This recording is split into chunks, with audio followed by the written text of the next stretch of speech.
Bonjour le révérend Kouadio. et bonsoir à toute la population ivoirienne. Je suis votre serviteur, le révérend Kouadio Roméo, ambassadeur.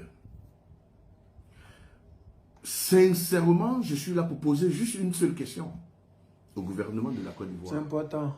Précisément. Au ministère des Eaux et Forêts. J'ai vu un communiqué qui circule, une vidéo qui circule sur les réseaux sociaux, qui demande aux populations qui ont leur marigot, aux villageois qui ont leur fleuve, leur rivière, leur marigot, leur puits, s'ils devraient utiliser ces eaux-là pour leur construction, utiliser ces eaux-là pour l'arrosage de leur plantation, ils devraient d'abord écrire une note, ils devraient s'informer, ils devraient prendre une audience pour demander une autorisation au ministère des Eaux et Forêts pour pouvoir utiliser ces eaux. Enfin fort, hein, le tout c'est là. Enfin, je veux savoir, on est sérieux là? Attends, les Ivoiriens vous ont fait quoi? Voilà ça. Hein. Les Ivoiriens vous ont fait quoi dans ce pays de la Côte d'Ivoire, de Nana Oufoué que nous on a vu, on a connu? On vous a fait quoi? On ne peut plus parler, c'est la prison. On ne peut plus parler, c'est l'exil. On ne peut plus parler. On ne peut plus rien faire. Maintenant, nos rivières, nos eaux, le puits dans ma cour, dans ma maison comme moi, le marigot comme Bléba, à 11 km de mon village. Cette eau de nos enfances, de mon enfance, là où quand j'arrivais et que l'eau débordait, on devrait traverser. Je me rappelle, mon grand-père me portait sur son cou et il traversait cette rivière, ce marigot. Une eau naturelle, une source qui descendait du ciel. De vie. Ce que Dieu nous donne encore gratuitement, tout ce que vous faites est payant dans ce pays. Tout ce que vous faites est dans ce pays est payant. Même ce que Dieu nous donne gratuitement, pour nous consoler, ça encore, vous voulez vendre. Vous voulez rendre ça payant. On vous a fait quoi dans ce pays? Dites-nous, vous voulez nous étouffer jusqu'à comment? C'est quoi le problème? C'est quoi le problème? Le colonel qui est venu s'asseoir pour parler, non, même le puits, même la rivière, même le marigot, même vous, tout ce que vous devrez faire comme fourrage, vous devrez, franchement, trop c'est trop. Vous vous foutez des Ivoiriens. C'est de la foutaise. Un manque de respect et de considération. On vous a fait quoi? On vous a fait quoi? Vous mangez. Qui vous empêche de manger? Depuis 2010 jusqu'à aujourd'hui, il y a des gens qui sont ministres. Il y a des gens qui sont députés. Tu manges jusqu'à aujourd'hui. Chaque jour, on dort, on se réveille, il y a un nouveau dossier qu'on doit gérer. C'est quoi votre problème en Côte d'Ivoire? C'est quoi votre problème en Côte d'Ivoire avec les Ivoiriens? C'est quoi votre problème? Quand un Ivoirien souffre, ça vous rend heureux. C'est ça même. Le malheur de la Côte d'Ivoire, des Ivoiriens, la souffrance des Ivoiriens, c'est comme cela vous procure de la joie. C'est quoi votre problème? Une source naturelle. Parce que aux États-Unis, on a condamné quelqu'un qui a recueilli l'eau de la pluie, on l'a condamné d'une amende. Bon là, voilà. L'Ivoirien a pris ça. Il veut maintenant créer des taxes, des impôts. Il faut arrêter ça. Il faut arrêter ça. Il faut arrêter ça. C'est de la sorcellerie et de la méchanceté gratuite. Il faut arrêter ça. On en a marre de vos histoires. Oufoué-Boigny est venu, on était là. Moi, j'étais là. Bédi est venu, j'étais là. Gbagbo est venu, j'étais là. Ouattara est venu, je l'ai voté contre Gbagbo. C'est quoi votre problème? C'est quoi votre problème? Tu as bien fait. Tu as lu le maudit là. C'est quelle méchanceté vous avez là? Il faut arrêter ça. Vous venez d'écouter le révérend qui lui n'est pas allé de même mode avec le gouvernement d'Alassane Draman Ouattara. Tout ce qui arrange les Ivoiriens, ça les déplaît. Eux, ils n'aiment pas voir les Ivoiriens heureux. Voilà pourquoi, s'il y a un artiste qui rend heureux les Ivoiriens et qui rend la Côte d'Ivoire unanime, celui-là, ils vont l'éliminer ou ils ne vont plus lui donner de contrat ni de spectacle. Si les Ivoiriens se débrouillent pour créer des magasins, des entreprises, ils vont tout faire pour ruiner ces magasins-là parce que ça procure de la joie, de l'argent. Tout le commerce de nos parents, ils ont tout cassé. Tous les magasins, ils ont tout cassé. Ils disent qu'ils ne veulent plus voir de l'informel. Mais vous ne créez pas aussi de l'emploi. Parce que vous faites de la bureaucratie. Mais la bureaucratie, là, il y a combien d'Ivoiriens qui ont des diplômes et qui vont pouvoir travailler dans cette bureaucratie-là? Et même ceux qui ont des diplômes aujourd'hui, là, il y a combien qui sont au chômage? La Côte d'Ivoire est le seul pays au monde où des docteurs grèvent. En Inde, les gens se battent pour devenir docteurs pour avoir du travail. Je dis pour avoir du travail. Aujourd'hui en Occident, la majorité de ceux qui travaillent là, ce sont les Indiens. Parce qu'ils ont plus de docteurs. En Côte d'Ivoire, là, les docteurs ils chauds. On les met même en prison pour avoir manifesté. C'est la magie, hein? Mais bon, hélas. C'est ça qui est la réalité de notre pays. C'est triste parce que cette nouvelle trouvaille-là, j'ai dit encore et je répète, nous Ivoiriens, si on ne se dresse pas comme ça, ça va être la même chose. Comme quand ils ont dit que si tu fais un commentaire sur quoi là même là, si un verdict de justice, on peut te mettre en prison. C'est-à-dire qu'aujourd'hui, là, si on prend un opposant comme Damana Picasse et qu'on le jette en prison, moi, je n'ai pas le droit de dire qu'ils ont eu tort. Parce que le 4e mandat, il est illégal. 1, anticonstitutionnel. 2, et puis de 3, là. Manifester en Côte d'Ivoire, c'est notre droit. C'est écrit dans la Constitution. Nous dit qu'ils ne vont pas donner l'autorisation. Comme ils n'ont pas donné l'autorisation de manifester, voilà pourquoi ils ont pris Picasse pour le mettre en prison. Bon, dites-moi. Le ministre Dosso Rodel et sa famille que vous gardez en prison, ils ont manifesté contre quoi? La cherté de la vie. C'est pas politique ça. Vous avez interdit qu'ils fassent cette marche-là. C'est-à-dire qu'il n'y a aucune marche possible.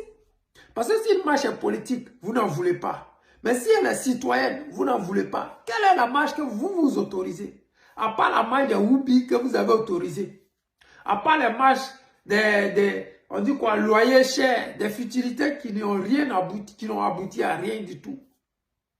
Vous choisissez ce que vous voulez et vous faites ce que vous voulez. Mais quand c'est comme ça, la population est obligée de se dresser. Donc la marche qui a eu lieu pour laquelle vous avez envoyé le camarade Picasse en prison, elle est constitutionnelle. C'est vraiment triste que nous soyons arrivés là. Mais je dis encore aux uns et aux autres. Je dis encore aux Ivoiriens et aux Ivoiriennes. La Côte d'Ivoire nous appartient. Si on ne dégage pas ce gouvernement-là, nous sommes déjà malheureux. Nos enfants seront malheureux. Et les petits-enfants de nos enfants seront encore 10 fois plus malheureux. Voilà pourquoi je dis à tout un chacun, on doit déposer ce gouvernement-là. Pour que l'Ivoirien puisse retrouver le sourire d'antan. Si on doit payer l'eau de robinet, payer l'eau de marigot, payer forage que toi-même tu as fait ton argent. Payer l'eau de pluie qui est chez toi à la maison. Alors qu'en Côte d'Ivoire, là, la SODECI ne couvre pas tout le territoire, tout l'étendue du territoire. C'est ça la réalité. Vous pouvez nous dire de ne pas prendre l'eau ici. Oui, seulement si la SODECI fournissait la Côte d'Ivoire tout entière. Mais la SODECI ne fournit même pas Abidjan, qui est notre capitale économique. Alors, dans nos villages, vous allez mettre la pression sur nos parents. Je dis encore, ceux-là, on doit les dégager. Il n'y a pas de façon. Les amis, c'est le président Lota, l'ami des dirigeants qui se respectent. Je vous aime et je vous dis à tout à l'heure. Là, on vient Les amis, écoutez attentivement cette vidéo. Le coût du carburant vient de subir une augmentation de 30 francs. C'est-à-dire que le carburant qui était il y a quelques années à 500 et quelques francs est passé aujourd'hui à 905 francs.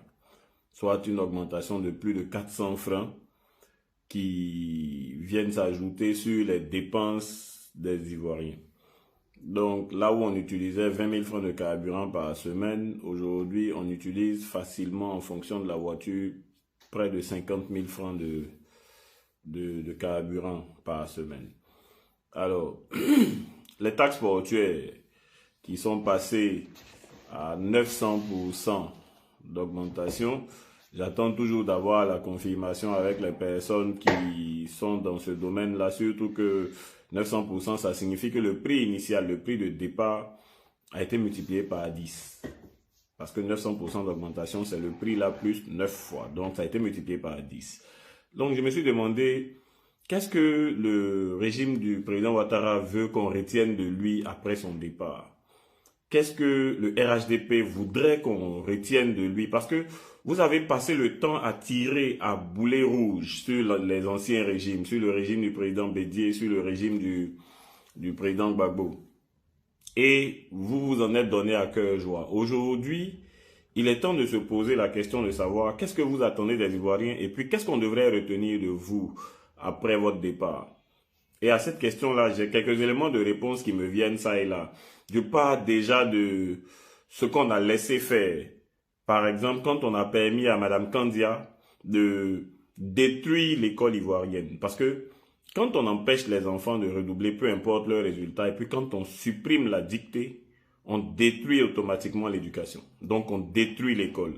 Et les séquelles se voient encore jusqu'à aujourd'hui. Quand on regarde nos gens écrits sur les réseaux sociaux, quand ils ne savent même plus faire des accords, quand ils ne savent plus comment on conjugue deux verbes qui se suivent, vous voyez, on voit toujours des abréviations, des choses comme ça qui sont dégoûtantes.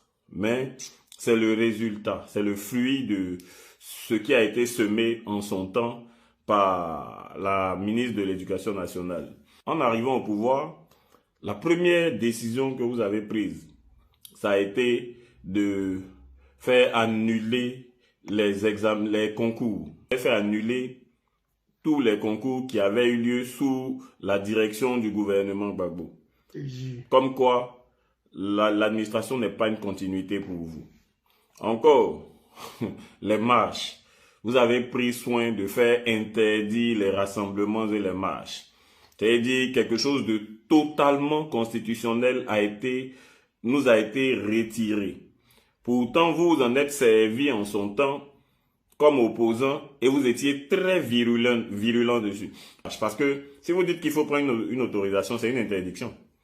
Est-ce que vous allez donner une autorisation pour une marche où les gens disent on veut revendiquer contre la cherté de la vie ou bien on veut revendiquer parce que le coût du loyer est devenu faramineux? On retiendra aussi que sous votre gouvernance, il y a eu de nombreux détournements de deniers publics, de nombreux cas de mauvaise gestion, de nombreux cas de gouvernance à peu près. Et ça se chiffre en centaines de milliards, sinon en milliers de milliards. Ça, c'est quelque chose que vous nous donnez de pouvoir retenir de vous. On va retenir que pendant que vous étiez en train de gérer le pouvoir, le loyer a été quelquefois multiplié par 2 dans toute la Côte d'Ivoire. Parce que dans des zones où le loyer coûtait 40 000 francs, 30 000 francs, aujourd'hui, les mêmes appartements, les mêmes studios coûtent 80 000, 70 000. À Abidjan aujourd'hui, si tu veux avoir un studio, il faut t'apprêter à débourser au moins 150 000 en fonction de la zone. Ça, c'est ce qu'on pourrait retenir dans le secteur du logement. On a tout fait pour essayer de vous demander de plafonner les prix, mais on n'a jamais trouvé d'oreille attentive pour ça parce que pendant votre gouvernance, le blanchiment est devenu monnaie courante. C'est ainsi que vous avez été capable de pouvoir redonner une nouvelle définition à l'insurrection, à l'appel à l'insurrection. Parce que la loi dit que pour juger un appel à l'insurrection, il faut partir des conséquences. Si quelqu'un a appelé à l'insurrection, il faut voir ce que ça a créé dans le pays. Donc, s'il y a eu des casses, s'il y a eu des pillages, s'il y a eu des vols, on lui attribue tout ça et c'est comme ça qu'on le juge. Mais vous avez mis tout ça dans un fourre-tout qu'on a appelé terrorisme et puis vous avez utilisé ça pour faire enfermer des gens simplement, un jeune homme a demandé aux gens de descendre dans les maquis, se rassembler pour entendre les résultats définitifs de la liste des candidatures que le Conseil constitutionnel devait donner. Il s'est retrouvé en prison. Voilà en fait ce que vous voulez qu'on retienne de vous. Et c'est pas fini, ça continue. Un opérateur économique a fait venir des fonds pour un projet qu'il avait amené ici. 40 milliards de francs qui ont été escamotés. Les 40 milliards de francs ont disparu. Et le fait de demander ça l'a conduit vers les portes de la prison.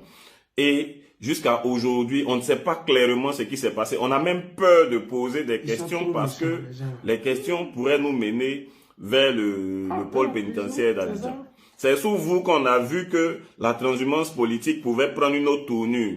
Quelqu'un gagne les élections en tant qu'indépendant et puis on le voit quelques jours après qui vient dire « Je donne ma victoire au RHDP » au détriment de ses électeurs, au détriment des personnes qui savaient qu'il était indépendant et puis qui l'ont élu quand même. C'est sous vous qu'on a vu ça. Le RHDP, franchement, c'est même pas encore fini. Je pense que je peux continuer. Parce que quand je fouille ma mémoire, il y a toujours des choses qui reviennent. Et je me demande si c'est ça que vous voulez qu'on retienne de vous. Parce que quand on va commencer à tirer à boulet rouge sur vous, malheureusement, vous ne serez plus là pour pouvoir riposter. Un peu comme M. Gbagbo aujourd'hui qui ne peut pas se défendre parce qu'il n'a plus la puissance d'État. Vous serez à l'écart et puis vous allez nous voir. Parce que si on a été capable de parler sous vous, si on a été capable de parler sous la présidence du président Ouattara, je ne sais pas qui va nous empêcher de parler. Comme je disais tantôt, cette vidéo-là peut arriver loin et puis ça va avoir des conséquences désastreuses. Mais à un moment, quand même, trop, c'est trop. À un moment, ça suffit. Pour aller plus loin, c'est sous vous qu'on constate que l'ACD, l'attestation de cession définitive, n'est qu'un bout de papier sans valeur. Ça, c'est vrai. Parce que si quelqu'un peut venir arracher les terrains des personnes qui ont des ACD, c'est-à-dire qui sont reconnus par l'État ivoirien, si quelqu'un peut venir casser les bâtiments et les maisons des personnes qui ont les documents au complet, qui ont des titres fonciers, qui ont des ACD, ça signifie que c'est soit l'État qui n'a pas de valeur ou c'est soit l'Ivoirien qui n'a pas de valeur. Mais dans tous les cas, ACD que vous nous avez donné là, ça n'a aucune espèce de valeur dans ce pays. C'est ce qu'on peut retenir de vous. C'est ce qu'on va retenir de vous. Si c'est ce que vous voulez qu'on retienne, vous avez le choix. Vous pouvez laisser les choses comme ça, puis continuer de nous taxer, continuer de nous épuiser financièrement jusqu'à la moelle. Mais il va arriver un jour où vous ne pourrez plus contenir la colère qui est en train de naître. Parce que si je me lève à cette heure-là pour parler, c'est parce que forcément il y a quelque chose qui se passe. Vous ne pourrez plus contenir cette colère. Peu importe les dispositifs que vous avez en ville, peu importe les forces de police, vous ne pourrez pas contenir la colère des Ivoiriens. Parce que trop, c'est trop. Vous avez le choix. Il vous reste encore, 4 ans pour finir ce mandat. Sinon 3 ans et demi. Et vous pouvez réparer les choses que vous avez dites. Parce que vous avez trop critiqué. Et le pire, c'est qu'on n'est même pas en situation de guerre pendant que on est en train de subir des augmentations intempestives à tous les niveaux. On n'est pas en situation de crise. Il n'y a personne qui peut s'opposer à vous. Les Ivoiriens sont devenus muets. Il n'y a personne qui descend dans les rues. Il n'y a personne qui fait quoi que ce soit. Donc, vous êtes dans une situation où vous gérez le pays seul, sans contestation aucune, sans adversité, sans rien du tout. Et puis regardez ce que vous nous servez. Voilà ce que vous voulez qu'on retienne de vous.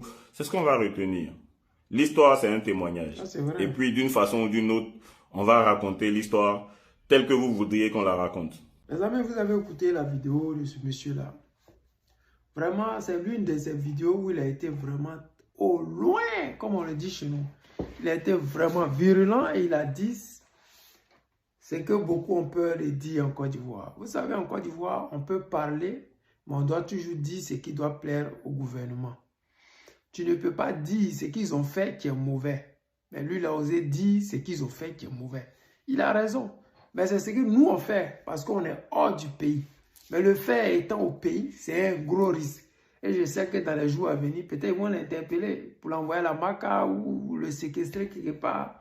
Ou bien le faire démentir ses propos parce que c'est ça aujourd'hui en Côte d'Ivoire. Quand tu dis ton ras-le-bol et que ta vidéo arrive dans leurs oreilles, ils vont te ramener, te faire faire une vidéo, te menacer, te faire dire des conneries qui n'ont pas de sens. C'est que ce monsieur a dit là, il n'a rien dit de mal. Mais vous allez voir, il va venir s'excuser. Non, vous voyez, je m'excuse parce que ce que j'ai dit, je n'avais pas toute ma tête. Tellement ça n'a pas de sens. Mais ce qu'il a dit est tellement vrai. Sous la gouvernance d'Alassane Draman Ouattara, l'ACD n'a aucune valeur. En Côte d'Ivoire, un pauvre pouvait avoir un document qui prouve qu'il est propriétaire de cette terre-là et les gens vont le laisser tranquille. Aujourd'hui, là, si tu n'as pas papa ministre, si tu n'as pas de relation à la présidence, si tu as un document, même ACD que eux-mêmes ils ont créé là, si tu as ça, ça n'a aucune valeur. Cette histoire d'Italie, ce sont des foutaises. Tu ne peux pas construire sur un terrain sachant que c'est un terrain litigieux. Tu ne peux pas construire sur un terrain où le gouvernement eux-mêmes vient pour inaugurer et après ils vont venir nous dire que c'est un terrain qui n'appartient pas à cette compagnie-là. Il y a un problème parce que ceux qui sont par exemple ministres de l'infrastructure et puis de quoi là, de l'urbanisation, ils ne peuvent pas aller quelque part sans que cet endroit-là ne soit approuvé, vérifié. Vous nous montrez que vous êtes des fauteurs. Et aujourd'hui, la honte de ça fait qu'aujourd'hui, chaque Ivoirien, quand il s'exprime, il a tellement raison que je me pose souvent la question. Ceux qui se font appeler cyberactivistes, qui vous défendent là, ils vous défendent à quel niveau? Parce que ce que ce monsieur vient de dire là, c'est tellement vrai. Mais comment on va faire? Comment on va faire? Mais on va toujours vous dire une chose. Vous allez partir. Vous allez partir. Et avant vous, il y a eu des pouvoirs. Après vous, il en aura. Vous n'êtes pas les premiers et vous ne serez pas les derniers. Tant qu'il y aura un seul Ivoirien qui dira non à tout ce que vous faites en Côte d'Ivoire, nous, on va continuer toujours à mener ce combat. Même si vous voulez, remplissez à la maca. Si vous voulez, envoyez-nous à la morgue. Mais tôt ou tard, il y aura nos enfants, nos petits-enfants qui seront là et qui seront avec vous et qui vont vous détrôner. Donc, vraiment, les amis, c'était le président Lota, l'ami des dirigeants qui se respectent. Je vous aime et je vous dis à tout à l'heure. Les amis, en tout cas, conclusion, cette vidéo-là, la Côte d'Ivoire est vraiment devenue le discours du peuple. Regardez. Kiki qui est chier maintenant là, on gagne pas comme ça. Ah, Kiki qui est chier, on gagne pas là. Eux, ils peuvent aller mettre dans sauce pour vendre. On gagne pas, ils peuvent aller mettre dans sauce pour vendre. Il y a le mot. Donc il y a goût dans Kiki aussi. Kiki, moi là, on peut pas vous faire travailler là. Les amis, vous venez de regarder cette vidéo-là. C'est vraiment extraordinaire quoi. Souvent, je me demande. Ceux qui font ça là, ils font comment? Vous allez voir, c'est une femme Djoula qui est en train de faire ça. Ces gens-là, ils n'ont pas peur de Dieu, quoi. Ils n'ont pas peur de Dieu. Ouais. Non, les Djoula, vraiment, les gars, moi, j'ai trop de respect pour vous, quoi. C'est-à-dire que quand tu sais cette sauce-là, tu te dis même pas la personne à qui tu sais la sauce-là. Peut-être ça peut être un policier. Peut-être elle a des clients spécialement pour ça. Et elle s'est trompée pour donner à quelqu'un d'autre. Parce que si elle n'a pas l'habitude de faire, tu ne peux pas préparer une sauce avec le bangala de quelqu'un dedans et puis servir aux gens.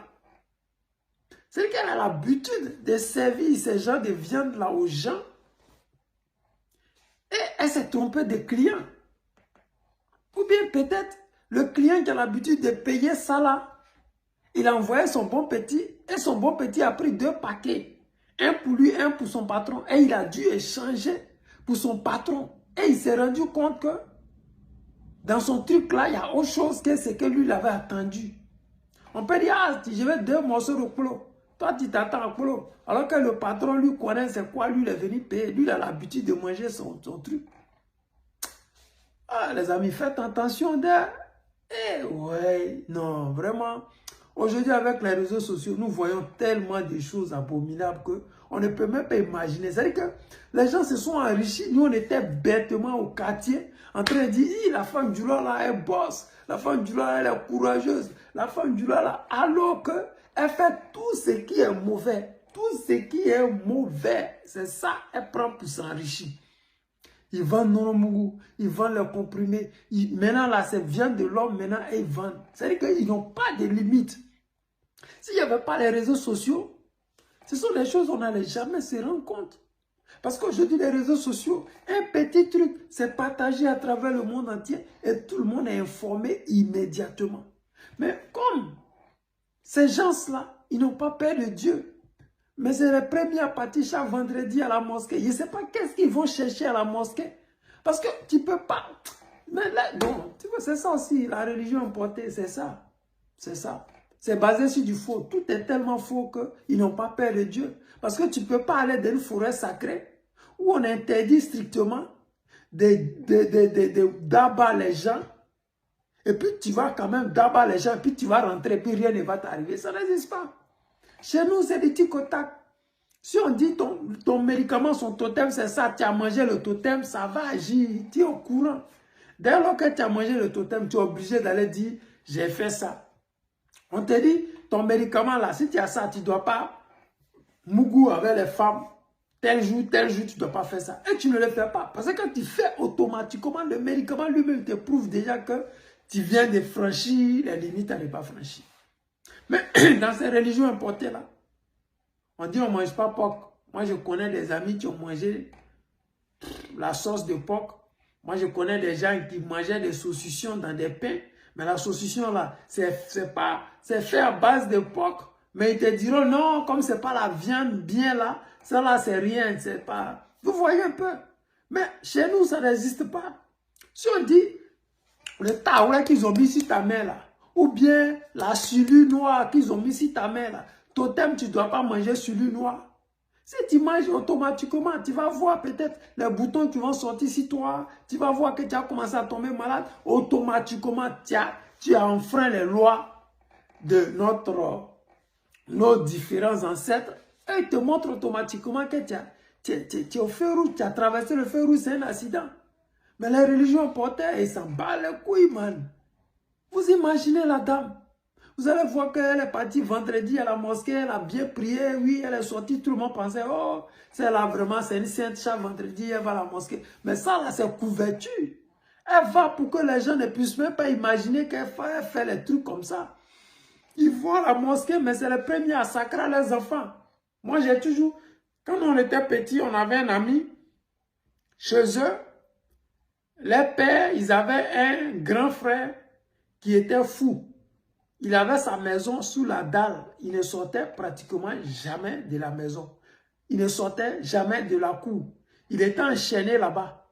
Mais au fur et à mesure qu'on grandissait, et avec les réseaux sociaux, les recherches, on se rend compte que c'est un enfant que le père envoyait pour les rituels d'argent. C'est-à-dire que l'enfant peut-être dans la maison, il vomit l'argent au père. Et l'argent qu'il vomit, le père prend pour réaliser les immeubles, les constructions, et j'en passe. Vous voyez, c'est de la magie. Mais hélas, aujourd'hui avec les réseaux sociaux, mais ils ne peuvent plus faire ça. Vous voyez, dans les familles, souvent vous allez voir un albinos qui est un peu zinzin, il ne sort jamais de la cour, la portail est fermée. Le jour qu'il sort, tout le monde court pour les chercher, on le ramène comme s'il a volé. Il a sa maison en haut là-bas, même nos camarades là, quand ils voient les frères, ils ont honte de nous montrer les frères parce que le gars, il est un peu toto. Le vieux prend le petit pour faire son jet. Ces gens-là, ils n'ont pas peur de Dieu. Ils n'ont vraiment peur de rien. Tout ce qui peut leur rapporter de l'argent, ils vont aller faire pour avoir de l'argent.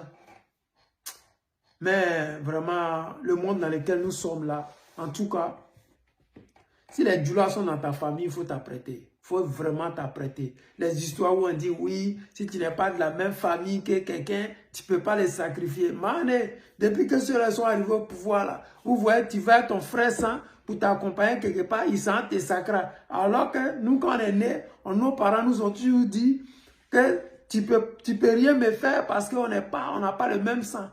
Tu n'es pas mon parent, tu ne peux rien créer. Nous, on a grandi avec ça dans notre tête en disant que oui, si ce n'est pas ton parent, si vous n'avez pas le même sang, il ne peut pas te sacrer. Mais regardez les informations que nous avons aujourd'hui. Ton frère sang qui t'a accompagné chez son marabout, il te sacre. Son marabout dit, il faut nous envoyer un homme.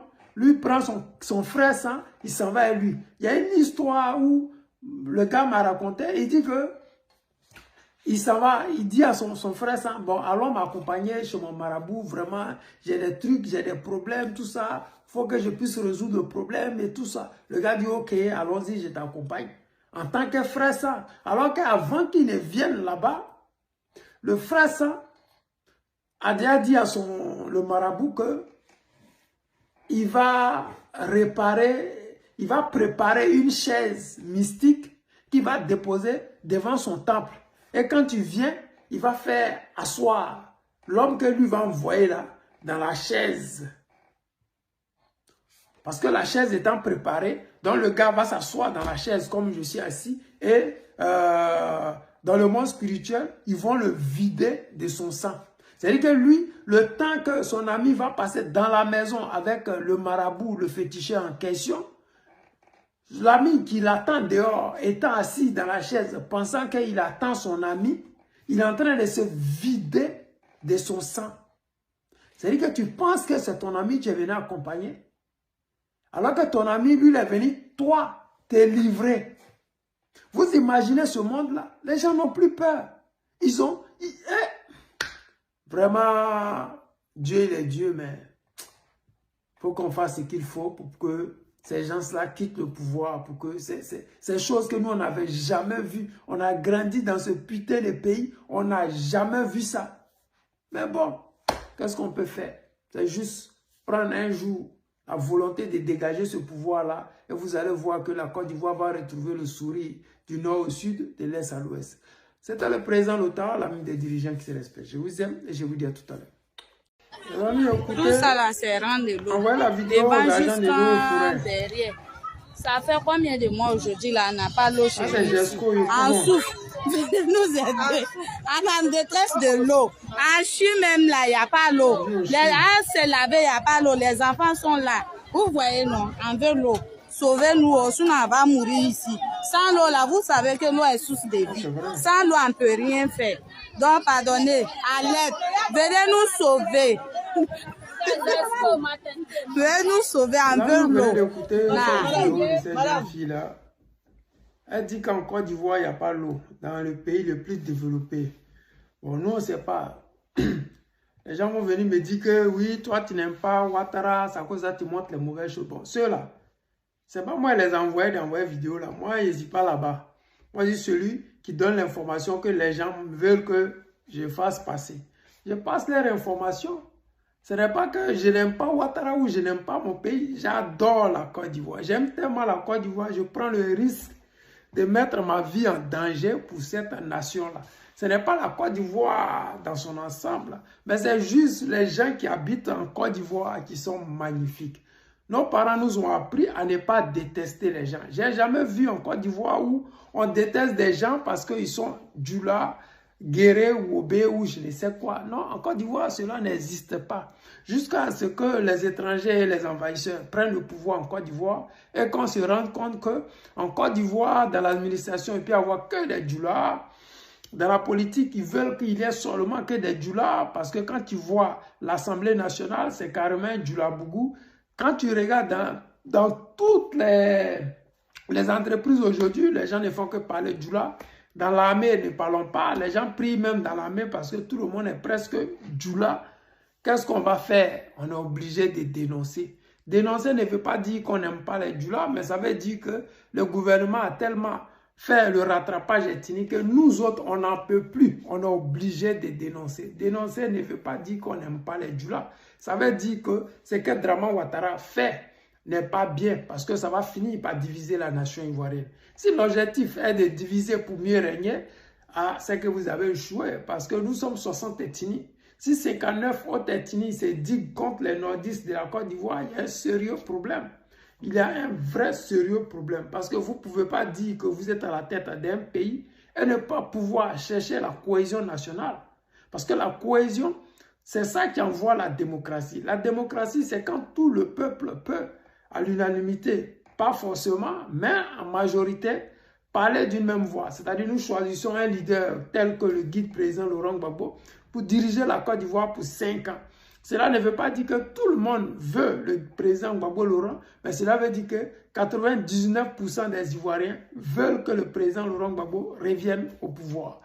Cela ne veut pas dire que ceux qui soutiennent Draman Ouattara sont mauvais, ne sont pas bien et qu'on doit les laisser pour compte ou on doit ne plus leur donner du boulot. Non, s'ils méritent, si leur diplôme leur permet d'avoir un boulot, ils peuvent l'avoir. Mais regardez aujourd'hui ce qui se passe. Aujourd'hui, quand on lance un concours, tout en haut, tout le monde est Djoula et il y a quelques points d'ombre dedans. c'est eux-là qui sont les Ivoiriens de souche. Mais ça ne peut pas marcher comme ça. Il y a des concours où les gens ont 16 ans, alors qu'en Côte d'Ivoire, pour passer un concours, il faut avoir 18 ans en montant. Donc, comment se fait-il qu'on peut prendre des gens à la douane qui ont 16 ans et qui sont dedans? On dit qu'ils ont eu le concours, ils sont en stage. On fait un concours à 16 ans. Quel est le diplôme ils ont pris pour aller passer ce concours-là? La question reste posée. C'est-à-dire que tellement c'est des duracelles. Ils mettent les enfants dans des réseaux où l'enfant va avoir le bac en train de travailler.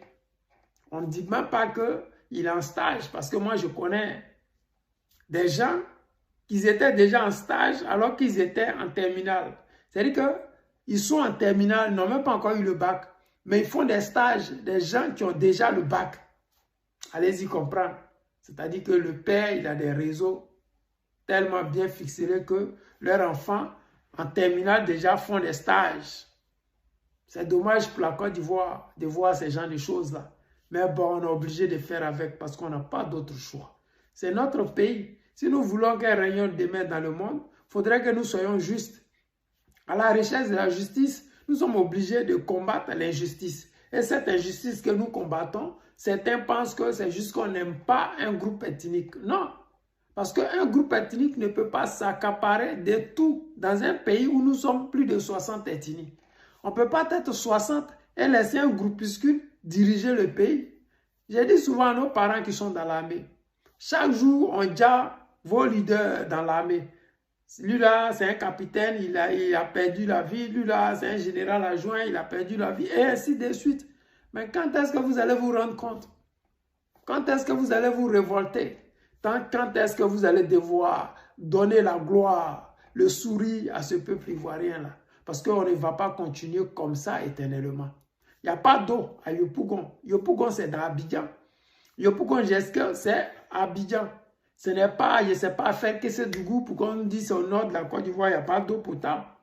On ne nous dit pas que c'est Daloa parce qu'on attend l'eau va quitter Aïssia pour venir. Ce n'est pas Bois-Fleur pour qu'on nous dise oui, il n'y a pas d'eau, voilà, parce que c'est temps de sécheresse. Nous sommes à Abidjan.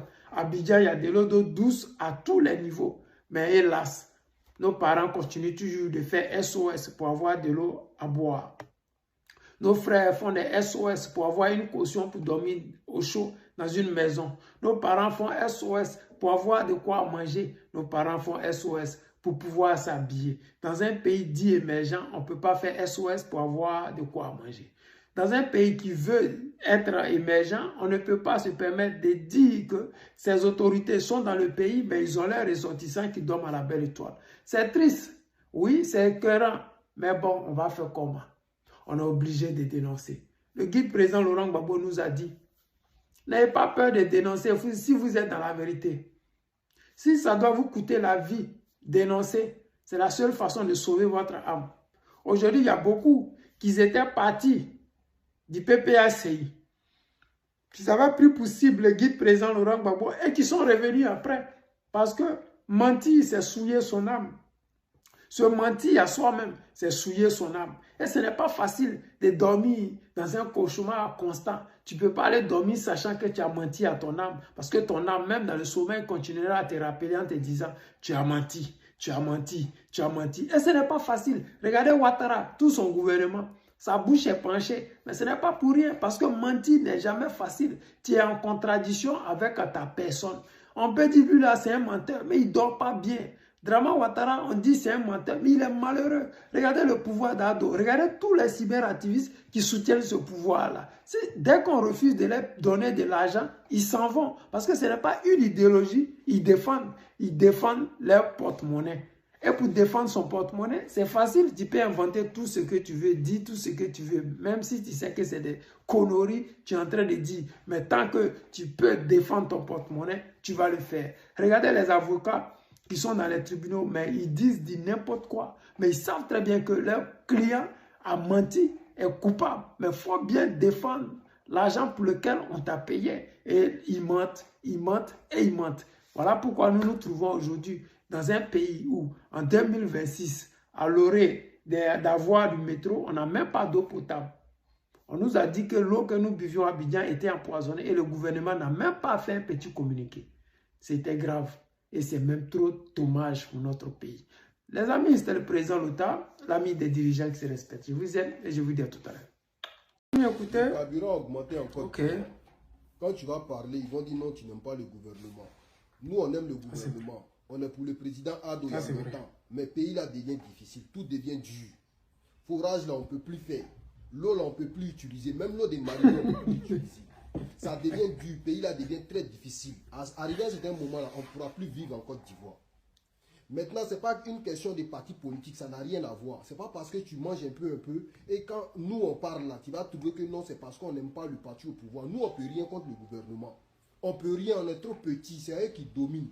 En fait, le gouvernement, là, on ne peut pas faire face à eux. C'est eux les décideurs. Mais quand ça devient difficile, là, on n'a qu'à dire que c'est difficile. Quand on ne peut plus, là, disons qu'on ne peut plus. Tiens, l'eau même, on ne peut plus utiliser. Carburant est devenu cher, tout devient cher. C'est invivable. Les terrains même, on ne peut plus acheter. Une fois qu'il y a le mot approbation dessus, là, c'est mort. Okay. Arrivé à un certain moment, là, quittons dans les histoires des partis politiques, parlons, parce qu'on vit en Côte d'Ivoire. C'est en Côte d'Ivoire, on vit. Au fait, c'est notre pays, c'est là où on peut vivre. Mais si on vit mal, là, disons que nous vivons mal. Tout est devenu cher, on ne peut rien faire. Maintenant, quand on parle, vous faites des vidéos pour faire des c'est vous qui coupez les vidéos pour faire des trucs inutiles en s'aimant la haine. Et puis après, vous dites non, telle personne a dit ceci, telle personne a dit cela. Vous n'êtes que des... Merci, mon frère. Vous les influencez. Ceux qui se font appeler influenceurs, là, ça y est, tu penses, nous autres, là, nous, on n'est pas influenceurs. On n'influence rien du tout. Nous, on veut que les Ivoiriens aillent mieux, vivent mieux, mangent mieux, dorment mieux, puissent se vêtir respectueusement, se promener dans le monde, ceux qui en ont les moyens. On mérite mieux. Nous sommes la Côte d'Ivoire. Nous sommes la nation où Dieu a tout donné.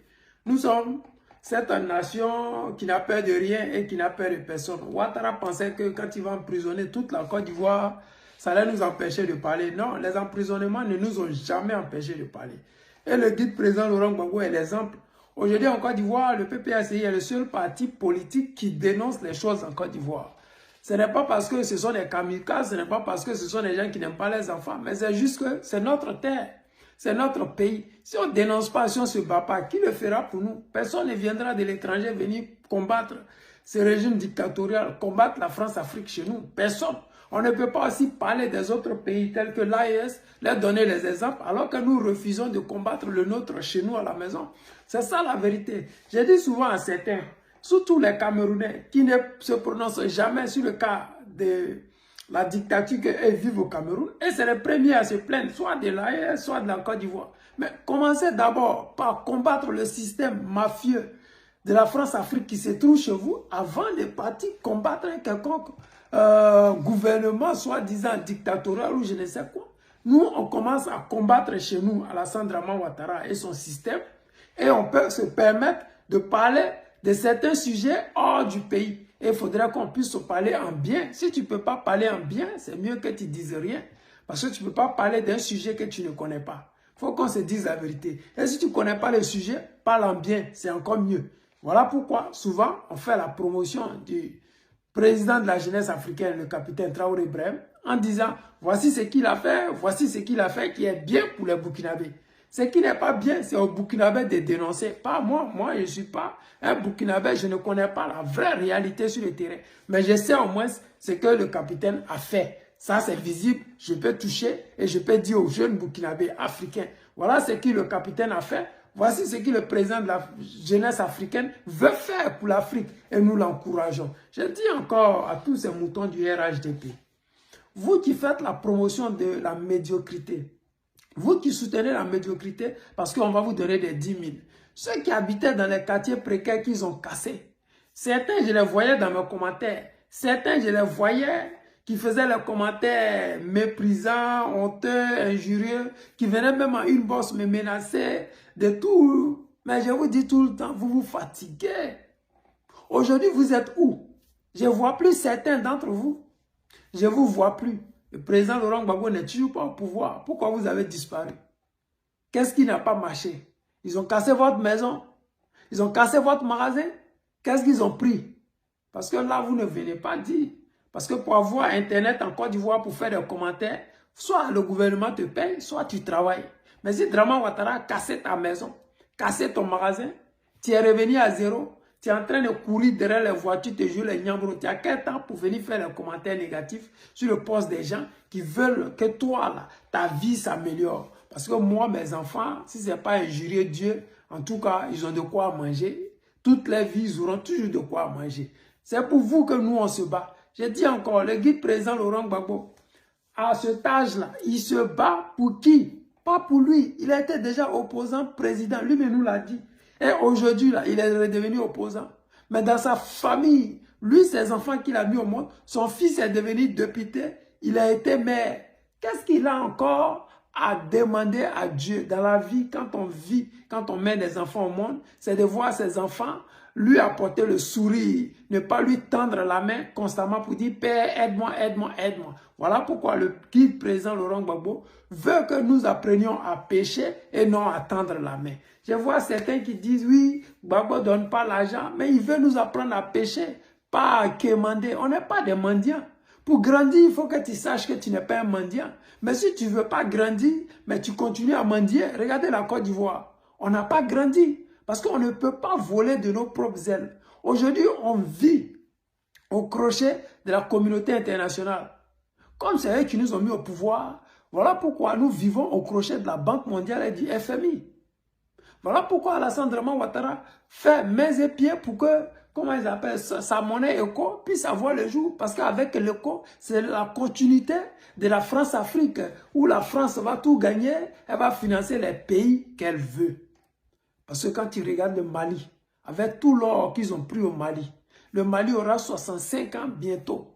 Mais regardez ce Mali-là, il est pitoyable. Ce n'est pas pour injurier mes frères maliens. Regardez le Burkina. Aujourd'hui, on commence à faire des autoroutes R+4, R+2.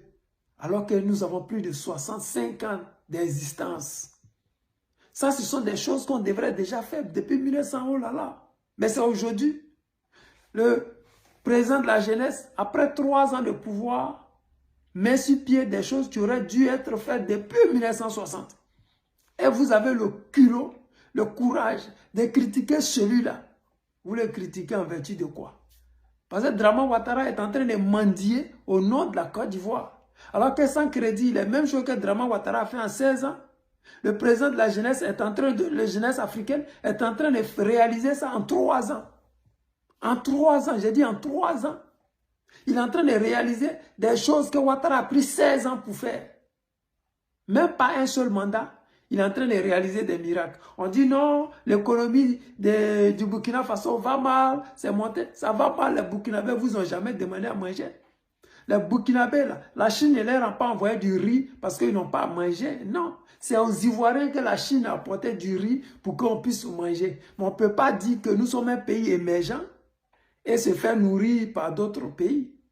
Le guide président Laurent Gbagbo, même avec la guerre, le pays divisé en 2, n'a jamais pris des sacs de riz avec qui que ce soit pour nourrir les Ivoiriens. Nous avons vécu avec nos propres moyens. Nous avons travaillé parce que le guide président Laurent Gbagbo, il sait une chose, c'est que si tu veux grandir, apprends à travailler. Si tu veux rester toujours un enfant, apprends à mendier. Et les gens sont des mendiants comme Draman Ouattara et il sera éternellement un mendiant. Je vais vous montrer une vidéo tout à l'heure là où même tous les armes qui vont prendre pour défiler le 7 août ne leur appartiennent même pas. Ça appartient à la France. C'est honteux, mais on va faire comment? Nous sommes dans un pays de mendiants, des gens qui mendient pour se glorifier. Mais bon, hélas. Les amis, c'était le président Lota, l'ami des dirigeants qui se respectent. Je vous aime et je vous dis à tout à l'heure.